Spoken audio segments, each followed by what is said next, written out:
Welcome to Pat Stats.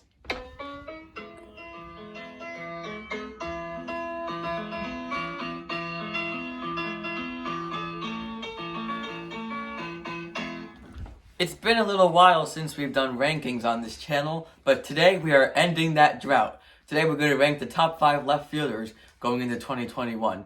Now, to warn you a little bit, the left fielders in Major League Baseball right now is not particularly the greatest of the positions. The bottom 3 in the top 5 are not really amazing. We're not getting to the top 5 if they were in other positions. But we do have to rank the top 5, so here we go. Starting at number 5, we have Tommy Pham of the San Diego Padres.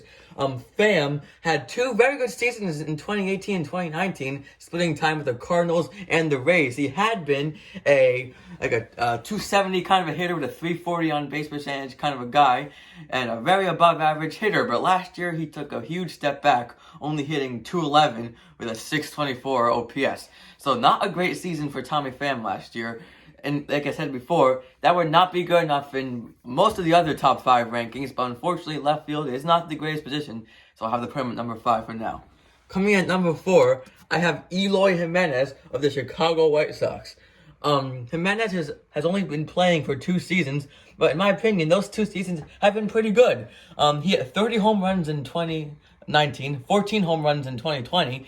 He'll bat you 267 in 2019, 296 this year, with an OPS of at least 800 in both years.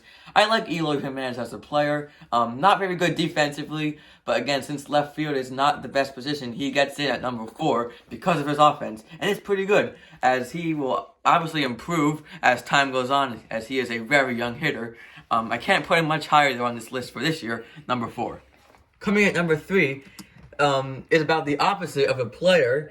In terms of how old he is Michael Brantley. He is what I would call a professional hitter. He'll hit you 300 pretty much every single season, including 2020, where he had a 300 batting average exactly, with a 364 on base, 476 slugging percentage, and an 840 OPS. The Astros recently re-signed him to a 2-year, $32 million contract, and it's safe to say that was much needed by the Astros because he is a professional hitter.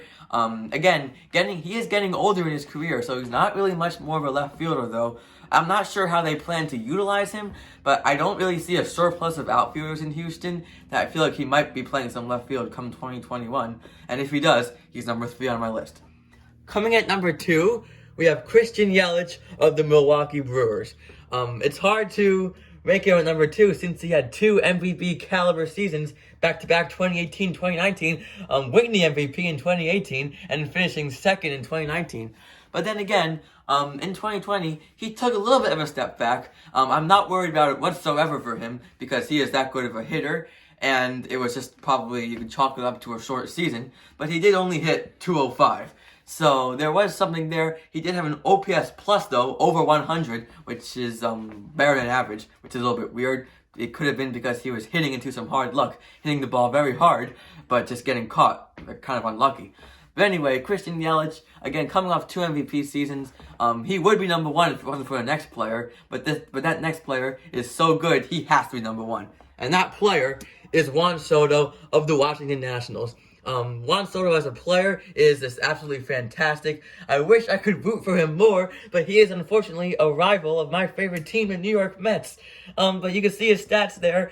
2020 had a monster season. I can't believe he only finished 5th in the MVP voting. He did miss a little bit of time due to some COVID stuff. He had like a false positive or something. But I'll read you his stats. He had an OPS over 1.1, 1100, an OPS plus of 212. Remember, league average is 100. He was better than double that, which is crazy. He also hit 13 home runs, hit 351 with a 490 on base percentage somehow. He just gets on base crazy good. For a young hitter, he has a terrific eye.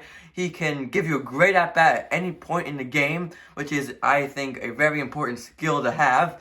And he has to be the number 1 left fielder going into 2021. He's arguably in top 5 in baseball going into next year. We'll get to that a little later in the month or next couple months.